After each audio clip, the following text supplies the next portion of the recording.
my guest today. Lowe's the name of my podcast, and he is a very special guest. He is the voice of the Texans, Marc Vandermeer. Marc, how you doing, man? Garrett, I'm doing great. I'm not stressing, so that's good. I love that. So if you're not stressing, that means you're blessed. Is that correct? Always, always. I mean, this is a great time of year. August is so busy here in the building for everybody. There are a lot of people involved with just putting together a game. It's funny because people always say to me, hey, it's preseason. You don't have to really do that. Are you kidding? The people in this building work their butts off in August, and there's so much to do because not with this Thursday's game, but with all the other preseason games that aren't nationally televised, we put together our own broadcast of the game. And that's Kevin Kugler and Andy Kalu, John Harris, and Shelby Coppage on ABC 13 locally and all over the place, network-wise, around the Lone Star State and a couple of stations in Louisiana. Anyway, we put that whole thing together, and a lot of people get involved with all the elements of that broadcast. So from my point of view, I oversee that. So from my point of view, that's a lot of stuff. And, a lot of great people are working on that. And then the radio stuff, we don't have Johnny on the sideline in the preseason for those games, John Harris. So we manage the radio broadcast without him. I'd much rather have him, but it all works out. And so that's what I do. But man, you think about everybody in this building, even if you don't get the normal crowd or normal intensity in gameplay because the starters aren't playing the whole game, you still have to stage a game, in a gigantic stadium with all the elements, and a lot of people get involved. It's not a woe is me thing. It's a great thing. I mean, everybody wants to do this. This is what we live for.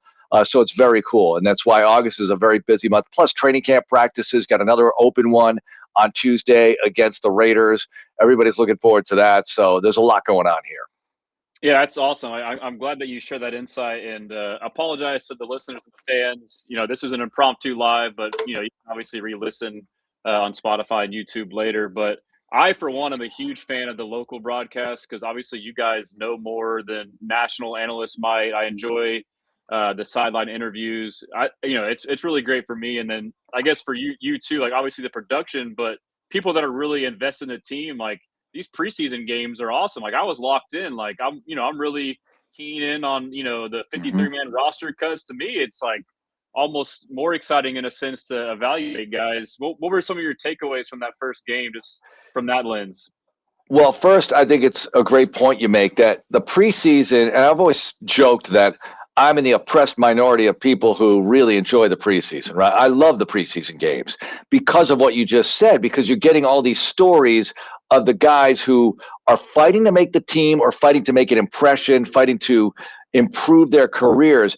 Everyone talks about, I want to see the starters play more. Well, if you did, look, the starters, the ones who are established veterans, yeah, they want to hone their craft, but football is a very physical game, as we all know, and it's hard to go out there and give it your all in a game that doesn't count. I believe this. This is just my thought. Yeah. And when you get to those deeper levels of the depth chart, now you're talking about guys who are really balling because I got to make the 53. Or if I'm not going to make it here, I got to get on another team. I got to put good tape out there.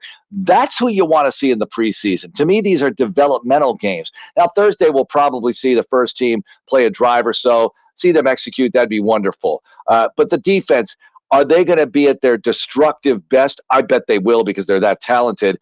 However, I'm still looking forward to those deeper layers. I'm still looking for that. And the other night, everyone's evaluating the other night still, and I get it because that's what the general mass of humanity of the Texans fan base saw. And yesterday, you couldn't be at practice. It wasn't an open practice. But I got to tell you, the practices they had Saturday and then especially Sunday in full pads in the middle of the afternoon in the hot sun were as intense as anything you'll ever see and way more intense than a preseason game. Now, you're not going to bring the quarterback to the ground, right? You're not going to take David Montgomery and bury him with a pile of players defensively. But you are going to get some great line contact, see how that would work in a possible regular season situation. I mean, they really went iron versus iron in the practice yesterday, and John Harris called it best offensive practice he's seen in a long time here, in a long time. And that being said, there were still defensive plays being made, of course, but CJ was locked in, hit a lot of targets. It really looked good. And that's, to me, way more valuable than anything I really saw on Thursday night. Now, what I saw on Thursday night, I love what I saw out of that line that did get the start. And I don't know if that's going to be the line or not, Garrett. I think we could probably do a contest in a lot of media outlets here. Guess the starting offensive line for September 13th against the Bills. And I bet a lot of people are going to get it wrong because they're still experimenting. I think they are still looking for the right mix. Is it ideal? No. You'd rather know back in January who your line's going to be. I get it. But they are where they are, and they're trying to put their best five on the field in the best positions. So we'll see where that takes them. They still have the 4 touch points here, 2 joint practices and 2 preseason games. I believe if it's like last year in Detroit, the would-be starters, will not play in that last game, you would think.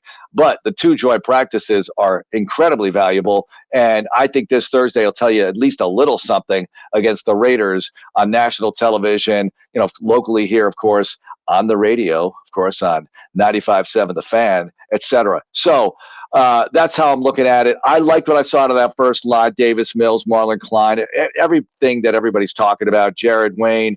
That was nice. The Ramsey pick, yes. Let's see more of that. But I think we're going to see a whole lot more tomorrow and on Thursday. That's a great answer, too. And I think that's important, especially in the games where reserves are playing. It's important to look at, highlight little individual things like that as opposed to the overall. And having context, a lot of those players, too, like it is their Super Bowl.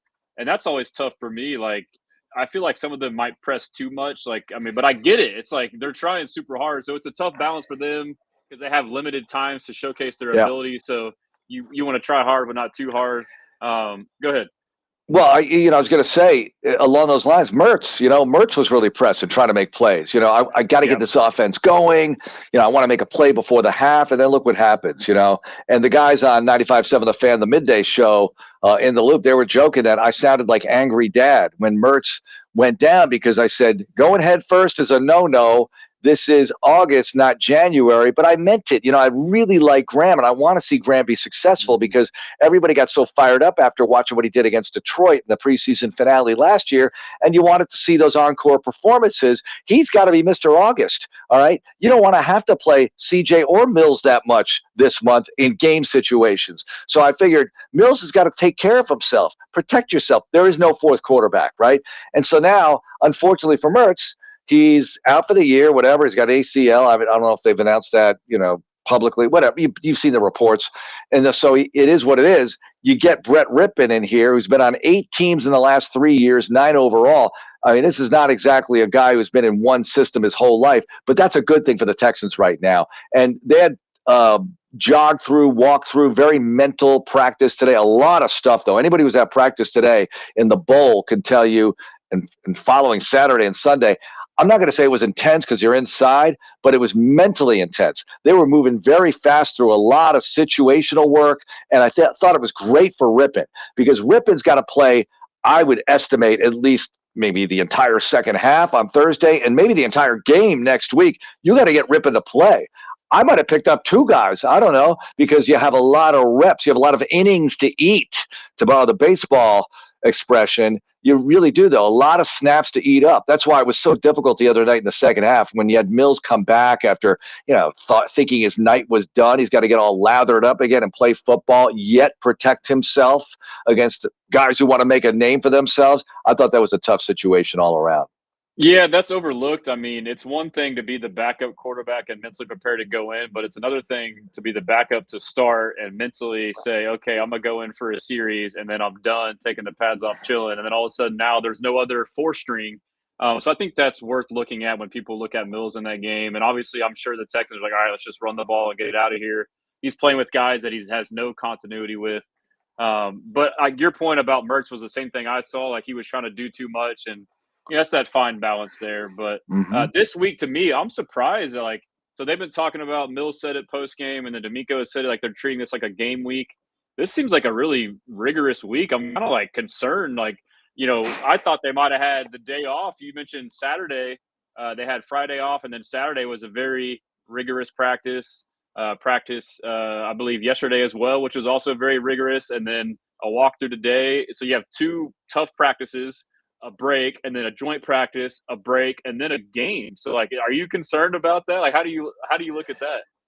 It's funny because in the TV production meeting we had last week prior to the game against the Chargers, D'Amico told us that, look, this is the fourth year he's head coach, right? He's learning more and more every year about what's best for the players to take care of their bodies. Now, D'Amico, and you and I have probably discussed this before, don't let the smile fool you. These guys are intense and he gets after them. He wants them to put full throttle out there in practices when appropriate, right? Just give it your all. And he practices them hard. He is not one of these country club coaches at all, because he figures that's how you get tougher. That's how you get better. Now, he knows that he has much more of a veteran team now, veteran defense, especially where guys have made plays. They have a few pelts now defensively. They've had some masterpiece games, but how did they get there? They got there by doing the things he asked them to do. As veterans, or as, aspiring veteran players, you have Kalen Bullock, for instance, and Kamari Lassiter entering year 3. Are they veterans? Absolutely, they are veterans. They're not 7-year veterans, but they're 3-year guys. And Kalen just told us, we're going to have him on the show tonight. He was telling us, it's different now. He's handling his business differently than he did last year and the year before. These guys grow, they evolve. The great ones always evolve, and they take better care of themselves as they go on. But I think this is a long answer to your short question, Garrett. As far as those tough practices yesterday, whatever they do against the Raiders tomorrow, they've got the data. I got to trust them. They have all this medical data. These guys have electronic stuff all over them. They're the catapult system, and they come in and put all the equipment down, and the guys take in all the data, they read it. They know what they're getting out of these guys, and they know if there's any kind of slippage in the performance in practice based on heat or wear and tear or whatever the case is. I always think, is being on grass that much more valuable plus 25 degrees than being in the bubble, where maybe it's not 75 degrees. It's probably 75, 80 degrees, because there's no way you can cool it off that, down to 70. Mm-hmm. But you're dealing with 75 to 80 degrees in the bubble, but you'd rather be in 95 degrees in the middle of the afternoon just because it's grass. And I think the answer is yes. I think they value grass that much, or maybe they just value toughness, being outside, whatever. They like wind. I don't know. I can't answer for them other than to say they've got the data, and to them it says, this is okay. We can do this to the players. This is not the Junction Boys. This is Houston in 2026, and we'll survive and thrive eventually. That's great to hear. And it's a good reminder too, like us as fans or even media, like you see, oh, this player didn't practice, that player didn't practice. Everyone's on their own schedules. Like, it's not just like a random thing. It sounds like it's down to a science, and they can have data to know when to push and pull guys. So that's exciting to hear there. But just a quick note for those listening, if you want to get some questions in, how about you ask some blessing or stressing questions for Mark, and I'll do them at the end here. But I want to retouch on your point of what you said and what you said your partner and John Harris said, as far as it was, the best offensive practice. It seems like, from someone observing the team and all the various reports, that the offense overall is having one of its better camps. And you would assume, we already know this is, the best, I believe it's the best defense in the league. And you would assume it's an even better defense this year, bringing back everybody, adding Reed Blankenship, Caden McDonald, Clowney, et cetera. So not only is the offense playing better, but they're playing better against a better defense. How encouraged are you by that? I'm encouraged, but the defense is so good that I do think it makes developing rhythm difficult, right? And I think about when they had really great offenses here, they had really good defenses in 11. That training camp is such a blur. It went by so fast. We had the lockout. All of a sudden we were into games, and I don't think the defense had become itself yet. They finished number 2 in the league in total yards that year. The following year, going into 2012, we knew it was a really good defense, but they were missing something. They were missing D'Amico Ryans, right? And eventually we saw that spring some leaks, the linebacking core getting banged up, Brian Cushing going out week 5 in 2012. I compare these teams only to say that in camp that year in 2012, the offense was a good offense. You got Arian Foster, you got Owen Daniels, Andre Johnson. I don't have to say all the names. Everybody knows that offensive line. They had the best in team history. So it's difficult to get traction against these guys, which is the greatest defense in Texans history, as much as we've had some really good defenses in the past. This is it. This is the number one unit. And I think it's difficult, but they've made much more progress than, say, last year, the year before. Now, CJ's rookie year, we didn't know what to expect, and the defense wasn't quite up to, certainly wasn't up to this standard yet. But 24, 25, this is way better than what we've seen then. Way better as far as in camp goes. Having said that, it's not perfect. There are many plays being made by the defense, but when you see the offense do something, it just feels so meaningful, and I saw, 2 or 3 runs yesterday by Montgomery with the line blocking. I just felt like that's who they want to be. That's who they want to be. And, the refs, the officials they bring to practice, Garrett, it's funny to me because I really feel like it's a tremendous disadvantage for the offense in that Montgomery will run, and he would have gotten 5 out of that one. Yeah. But they'll blow it dead at 3. Now it's 2nd and 7. Well, that would have been 2nd and 5, and that's a big difference to me because especially I can just eke a little. For our heck yes, 2 extra yards. And now if I don't do anything on 2nd and 7, I got 3rd and 7 as opposed to 3rd and 5, or maybe I would have run it on 2nd and 5, and I got 3rd and 2, or whatever the case is. I think they make it tough, but you know what? They want it to be tough, and it should be tough. At some point, though, I'd love to see this offense, and maybe we see it Thursday night against a defense that's different. Haven't really seen the Texans, and maybe you can move the football well. One really great 10-play, 9-play drive ending in the end zone would just be a breath of fresh air. Maybe you can do that next week at a joint practice with the Panthers and feel the confidence, the rhythm you're seeking, feel it more because it's so difficult to achieve against this defense. I'm glad you touched on the run game because I know a lot of people are starting to get worried because they see reports in practice. Oh, we only got 2 yards, 3 yards, 4 yards. And, I saw runs earlier in training camp where I saw what I liked as far as like the shiftiness. I saw like push. Mm-hmm.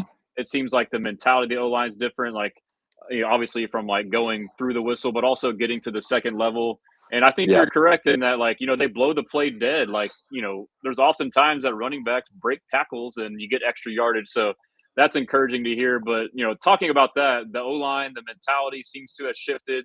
It's something that D'Amico's been trying to do for years now, and it seems like it's finally happened. And to me, it's kind of crazy that it's taken a first-round rookie to do that. So thoughts on the overall O-line, the mentality, Keelan Rutledge, is he a leader? He's almost being looked at as a leader, just that whole thing. Well, I wouldn't overlook the guys they have there already to help that as well. I think this has been a multi-year cultural shift or migration to what they want to be up front, right? Which is nasty, which is, as Sean and Seth on the morning show on 95.7 The Fan would say, swarmy offense, right? Be more swarmy on offense. And that is what they're trying to achieve here. And I think it's not just Rutledge for sure. Just Teller's presence, no matter what he's doing, I think helps. I think Ariante Ursery does not get enough credit. I think, here we are. We're not talking about left tackle. We're like, oh my gosh, left tackle could be a big problem. Could you imagine? Why aren't we talking about left tackle? Well, because Tay Ursery did a really nice job there last year. Now, again, not perfect, and no one's sending him to Canton yet and all that, but this is a really good start to his career. And if he can make that year 1 to year 2 jump at that position, you could be locked down there for a long time. And wouldn't that be nice that you've been able to replace, this was left tackle you for a while. You had Dwayne Brown, and that era, had a little gap there, but then you got Laramie Tunsil in here. And now if Tay Ursery can be remotely close to that kind of performance, or at least steady play at that spot, my gosh, that would be so helpful. But I like his attitude. Johnny and I interviewed Tay Ursery last year, and I thought, this guy's got something, not just as a player, but as a leader. He's got that attitude. He's got that element you're looking for, that they're looking for on the offensive line. So I wouldn't look past him either. But, to bring Trent Brown back and whatever you can get out of Braden Smith. And look, I don't know how they're going to put it all together, but I like having all these guys here. They threw a lot at it. They threw a lot at the issue. And I want to see where it goes. I think having Montgomery running behind them helps too. Montgomery is a nasty individual, right? We all saw the video that they put out when they signed him, when they acquired him. And I was the one doing the interview, asking the questions. He's the one who looked me in the eye and said, I'm going to take your lunch money, or whatever he said. He didn't say that, but I'm paraphrasing. I'm trying to run through your face or something. But I was like, listen, I got goosebumps listening to that, dude. Yeah, I was like, don't do it to me. Talk to the audience. Talk to the opponent. But I looked in his eyes. He's looking in my eyes saying that. And I thought, that is pretty strong stuff. And I have a feeling he's running hard in practice. This guy's in his late 20s. You know, he's a proven player, but he's giving it his all. Like, he's coming into camp like, I got to make this team. That's how he runs in camp. I cannot wait to see him run against the Buffalo Bills. Look, the Bills are a great team. We all know that. But I'm eager to see this ground game against Buffalo. Fourth quarter, let's go. You know, we talk about, the Texans own Josh Allen. You know this. These games, the last two games, they've done really well against Josh Allen personally. They both come down to the wire. And having said everything we've said about what this defense did to Josh Allen, last year he's one throw away from making your night miserable after that hook and lateral. The year before, you had to execute perfectly. It was a great late-game execution, textbook case by the Texans to get out of that Bills game and win it with the long Fairbairn kick. So I don't look past anybody, but I'm eager to see it. Fourth quarter, close game, pound them. See if they can get it done this year. Yeah, and that's a great point, too, for David Montgomery. Again, like training camp, you don't really see that. So I'm eager to see even a joint practice or even preseason where it's full go. So I feel like you may not see like the full effect of a David Montgomery where he is like a nasty, mean individual. And to me, that was like a perfect trade, a perfect acquisition. He was a perfect fit. And we did kind of miss that, too, like similar to Joe Mixon with that mindset and that mentality, that leadership. So that's definitely got me excited. But I got to ask you about Jadeveon Clowney. I mean, how are the vibes? Like, he's an awesome guy, but like, how cool is it for you to be there? You know, for him to start his career and now potentially end his career as a Texan. Just walk me through that. Well, when they got him, I thought, what? You know, the Mario Edwards signing happened right before it, and it's funny. I texted Johnny and I said, Mario or something like that. Or I might have just done exclamation points, meaning Mario Edwards is back. And we like Mario as a guy, and I think it's a good addition in the defensive interior. And then Clowney broke, and I thought, this doesn't happen. Come on. This kind of thing does not happen where you acquire a player like this, drafted by the team, 2014. Here he is. You know, it's 13 years later, 12 years later, and you're going to go ahead and get Clowney back on the squad. Now, this is a different Clowney, and we interviewed him. It's up on YouTube. I know you probably posted some of this as well, Garrett. Yep. And you could just see how Clowney's grown so much because Texans fans haven't heard a lot from him directly, and especially with the kind of ear, like he's a Texan again, you haven't had the same kind of listening to what Clowney's saying. You can tell that Clowney is a changed man, a grown man, a seasoned pro, knows how to take care of himself. Look, I know he's been with a lot of teams, but he's done well for a lot of teams. And had he gone anywhere else, he's got to start, right? Most places, he's got to start. Doesn't have to start here. Can't start here. No way. You have the best two guys in the league on the edges. And now you put Clowney, you know, coming off the bench, or as you saw last year, you know, they would begin series defensively with Dylan Horton and Derek Barnett in there on first and second down, and then bring Will and Daniil in later. As the season wore on, they were doing more and more of that kind of stuff to preserve Will and Daniil because a lot of reps, obviously, 17-game season plus playoffs. So who knows how they handle them other than similar to what I just said. Also, you can move them inside. You can do a lot with Clowney. Let him roam around, wreak havoc, destroy games. It's going to be awesome to watch. I think he really wants to be here. You know, Garrett, he shows up day one. He's in pads. He's out of practice. He has been a participant at practice every day. He's out there. He's giving it his all. It's a beautiful thing to see, you know, because Clowney wasn't always able to practice when he was here last time. And, you know, I don't want to get into the whole Bill O'Brien era and what he said or whatever. Yeah. Who knows? That's all water under the bridge. Let's go. It's the D'Amico Show with Clowney as a role player, not a starter, and I'm here for it. That's important, too. Like, I know initially when the signing happened, people were thinking, one, of the old Clowney, and two, like, okay, well, like, he signed a 1-year, $5 million contract to be a rotational edge rusher. Like, perspective matters. And I also think, too, with Clowney, you know, he's a guy that typically doesn't do training camp. So the fact that he did training camp this year tells you a lot, like, about his mindset. Like, he's really about winning a championship. So it's got me excited. There's a lot of, like, I don't want to get, like, crazy, but, like, I'm sensing a lot of things that kind of get me kind of eerie feeling, like, in a good way. You get Jadeveon Clowney back. His birthday's on the Super Bowl. It's the 25th. It's the 25th anniversary. Yes. the Artemis thing that D'Amico did. He said it took 3 years to build. You had the unfortunate passing of Janice McNear, but this is a way to honor her. Like, I'm getting a lot of like crazy vibes. Like, I guess I'll just parlay that into, what are your expectations on the Texans this year? Well, I expect them to be really good. I think this is a really good team, and I felt that way in 12. 13, I felt they would be better than 2 and 14, Garrett, because every time we feel this good about something, I always got to look at, hey, what's the downside here? What is the possibility of something going really wrong? Because look, we've lived through it, right? But I think this is 2013 proof, okay? I even think this is 0-3 proof from 2025 or 2018 or one of those starts, right? I don't see that happening to the squad either. I just think this team is too good for that. Now, we all know what it's about, right? You have to climb the mountain again.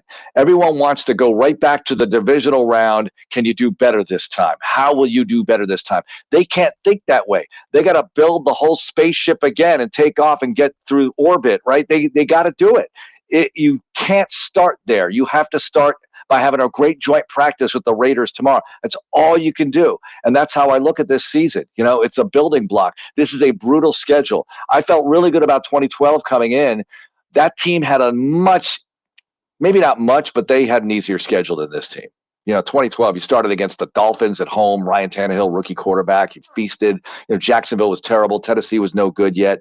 You had a lot going for it. The Jets, you went there, week 5, beat them on Monday Night Football soundly. You had a lot of games like that in 2012. You had some tough ones too. I get it. The Bears, et cetera. The Lions up there Thanksgiving.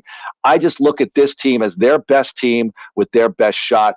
But you come down the stretch, you better be healthy when you got to go outside and play Philadelphia Christmas Eve. You got to go to Green Bay Monday Night Football in early January. You got to go to, I don't know how Washington's going to be. You got to go on the road and play them. You got a lot of tough games. The first 4 are as tough as you could ask for. And Daniel Jones healthy, week 3, you got to go to Indy. How bad do they want that game? They want to kill you. The dreaded, hated, despised horseshoe wants you badly. You're going to be the target of everybody. Everyone's raving about the Texans. Guess what? You are totally the hunted coming into this season. Buckle up. It's going to be tough every week. It's going to be a war.